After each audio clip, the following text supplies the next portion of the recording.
भक्ति का मार्ग जीना रे, नहीं अचाह नहीं चाहन, चरण लो लीना रे, साधन के रसधार में रहे, निस्दिन भीना रे, राम में श्रेतु ऐसे बसे जैसे जल मीना रे, साई सेवत में दहे, सिर कुछ विलन न कीना रे। ये जो कबीर का जो गीत है ना, वह भक्ति से संबंधित है। तो पहले हम थोड़े भक्ति को समझ ले, फिर इस गीत में उतरे। प्रेम हम जानते हैं, भक्ति से हमारा कोई संबंध नहीं, ध्यान रखना। और प्रेम भी हम बहुत नहीं जानते, कभी कन क्षण, कभी थोड़ी सी झलक उसके जीवन में उतरी है। कभी क्षण भर को ऐसा लगे कि किसी के साथ हम खो गए। जहां भी खोने का अनुभव हो, समझना प्रेम है। अगर खोने का अनुभव जीवन में कभी ना हुआ हो, तो समझना कि प्रेम से अछूते रह गए तुम। और जो प्रेम से अछूता रहेगा, वह भक्ति को न समझ पाएगा, क्योंकि जो पास के सरोवर में ही स्नान न कर पाएगा, उसकी यात्रा सागर तक कैसे हो सकती है। जिसने कभी खिड़की के बाहर ही न झांका हो, वह आंख आकाश कोई नीचे कैसे जा सकेगी। जिसने सामान्य प्रेम को न जाना, वह असामान्य भक्ति को जान नहीं पाएगा। इम्पॉसिबल बात है। इसीलिए जीवन के द्वार खुले रखना।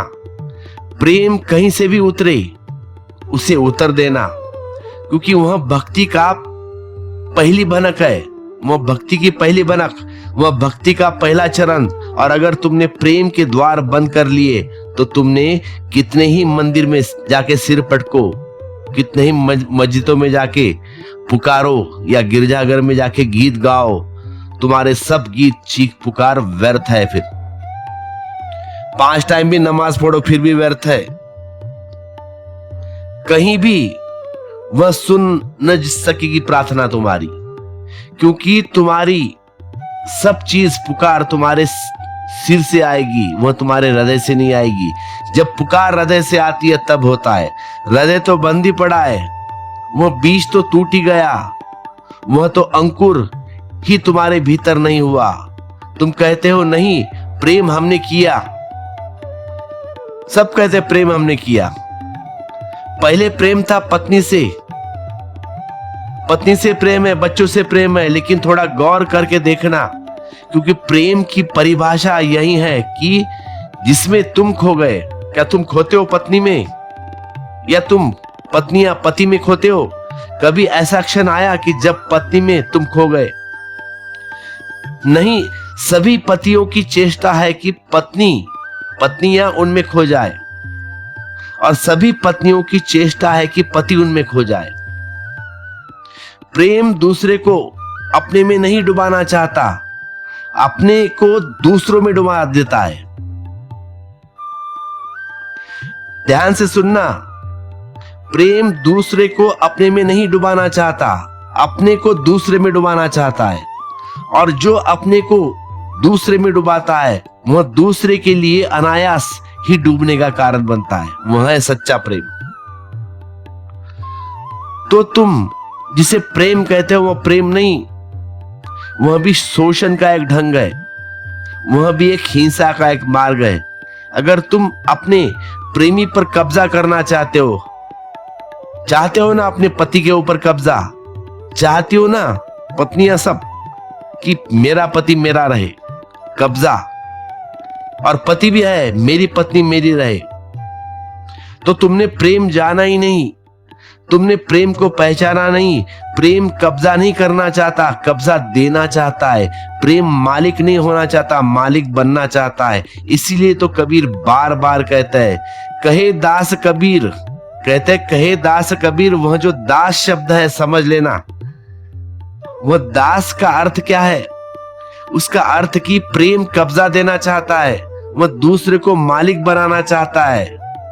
तुम मालिक, मैं पुजारन, मीरा कहती है ना, हे प्रभु, हे मेरे गिरधर, तुम मालिक। तुम्हारा सारा प्रेम मालिक बनना चाहता है, उल्टा, इसीलिए झूठा है। तुम अपने पत्नी के मालिक बनना चाहते हो, और पत्नी पति के मालिक बनना चाहती है। जरा सी तरकीब और तुम भूल गए। भूल हो गई। तुम दूसरे को दास बनाना चाहते हो, तुम पत्नी को दास बनाना चाहते हो, तुम पति को दास बनाना चाहती हो, और तुम खुद दास बनना चाहता है, और प्रेम खुद दास बनना चाहता है। ये मार्ग है तुम्हारे प्रेम में और कबीर के प्रेम में। प्रेम अति विनम्र है, प्रेम आक्रामक नहीं, प्रेम तो निमंत्रण है, आक्रमण नहीं। प्रेम तो बुलावा है, प्रेम तो अपने को मिटाने की तैयारी है। और जब तुम मिटोगे, जब तुम मिटने के लिए तैयार हो, तब दूसरा भी मिटने के लिए भय छोड़ देता है। और तब दूसरे पर कब्जा करना चाहते होते तो स्वभावतः दूसरा भी तुम पर कब्जा करना चाहता है। फिर प्रेमियों की यही तो कला है, पति पत्नी की यही तो कला है, दोनों का झगड़ा। प्रेम में तो कलह होता ही नहीं, इम्पॉसिबल। लेकिन प्रेमी निरंतर लड़ते, पति पत्नी निरंतर लड़ते। उनका कलह का मूल आधार यही है कि एक दूसरे को वह मिटाना चाहते हैं, एक दूसरे के ऊपर कब्जा करना चाहता है। पत्नी कितनी ही कहती हो वह दासी, मैं तेरे चरणों की दासी, लेकिन चेष्टा करती है मालकिन बनने की। बाप कितना ही कहता है हो बेटे के प्रति मेरा प्रेम है, लेकिन बाप बेटे में खोना नहीं चाहता। बाप चाहता है मैं बाप बनूं और बेटा बेटा रहे, मेरा अनुकरण करे, बेटा बाप की छाया बने। बाप बेटे को मिटाना चाहता है, मेरी आज्ञा मान, मैं जो कहूं वह ठीक तेरे लिए वह सही होगा, मैं जो बताऊं मार्ग वह तेरे लिए ठीक है, मैं जो कहूं तेरी दिशा, तू मेरे इशारा पर चलेगा तो बाप प्रसन्न। जब कोई तुम्हारे सब इशारे मानकर चले, तब तुमने उसे अपने को मिटा दिया, तब तुमने उसे अपने में मिटा दिया। यह प्रेम नहीं है। अगर बाप सच में ही बेटे को प्रेम करता है तो वह बेटे को कहेगा कि तू मेरे पीछे चलना मत, तू मेरी चिंता मत कर, तू तेरी देख, मैं तेरा सहारा अब तक बना, सारी शक्ति तेरे लिए है अब पूरी, लेकिन तू मेरी छाया मत बनना, तू खुद बनना कुछ, तू स्वयं होना कुछ, तू अपने जीवन की सुगंध पा लेना। भला उस सुगंध को पाने में तुझे मेरी आज्ञाएं तोड़नी पड़े, क्योंकि मेरी आज्ञाओं का क्या अर्थ अब, भला उस सुगंध पाने में तुझे मुझसे दूर जाना क्यों ना पड़े, मेरे पास होने का कोई प्रयोजन भी नहीं हो सकता अगर तेरी सुगंध न मिले तो। बाप अगर प्रेम करता है बेटे को तो बेटे में खो जाएगा, बेटा अगर प्रेम करता है बाप को तो बाप में खो जाएगा, पत्नी अगर प्रेम करती है पति में तो पति में खो जाएगी। लेकिन हम खोने से डरते हैं, खोने से ऐसा लगता है कि खो जाएंगे, मिट जाएंगे, तो हम नहीं बचेंगे। अहंकार प्रताड़ित होता है, अहंकार बहुत भयभीत होता है कि खो गए तो क्या करेंगे, फिर क्या होगा, व्हाट हैपन। इसीलिए अहंकार ऐसे इंतजाम करता है कि प्रेम घट ही न पाए। ध्यान रखना, प्रेम को विरोध में अहंकार सबसे बड़ी और कोई चीज नहीं। घृणा प्रेम का विरोध नहीं है, प्रेम का अभाव है। अहंकार प्रेम का विरोध है, क्योंकि अगर प्रेम मिटना है तो अहंकार बचने की चेष्टा है। मैं बचा रहा हूं, इसीलिए धीरे धीरे अहंकार के कारण हम मिटने के सब द्वार बंद कर देते हैं। इसीलिए तो हमने प्रेम की जगह व्याह इजाद किया।